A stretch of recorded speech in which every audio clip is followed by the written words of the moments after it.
अखन आजम सिरियल सिद्धि पूजा को दिन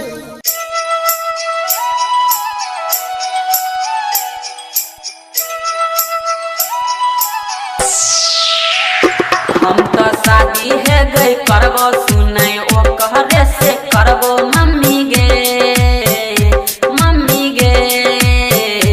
तू तो देखहि में हसीन छौ हमरा बड़ी उपसीन छौ मम्मी गे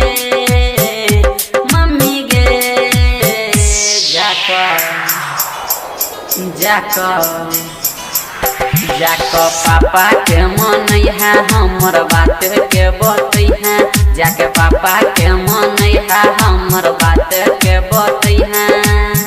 बतिया ने हमें मानबो गे मम्मी सुनने लहक के गए हम भागबो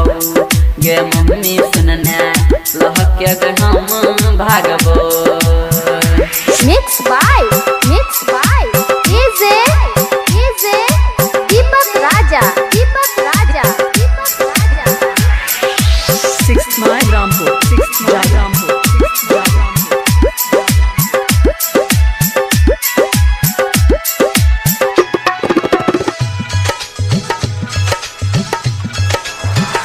भले तू घर से निकाली है अपन बेटा के भुलाई है कोनो नहीं काम रहते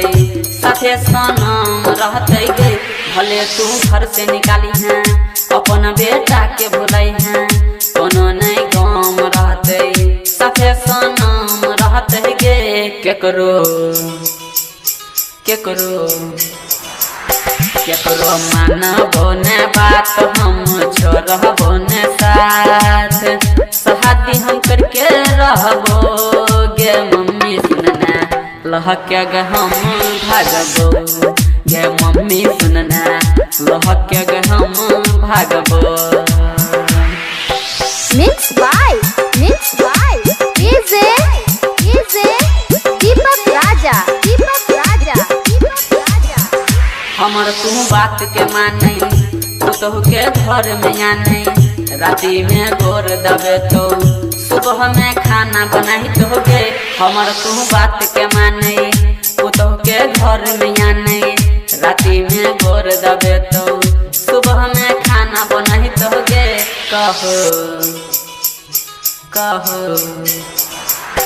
कहो कि सहन संगम रहतो अंगना में हंगाम ओ कराने हम भूलबो गे मम्मी सुनना लहके गे हम भागबो गे मम्मी सुनना लहके गे हम भागबो।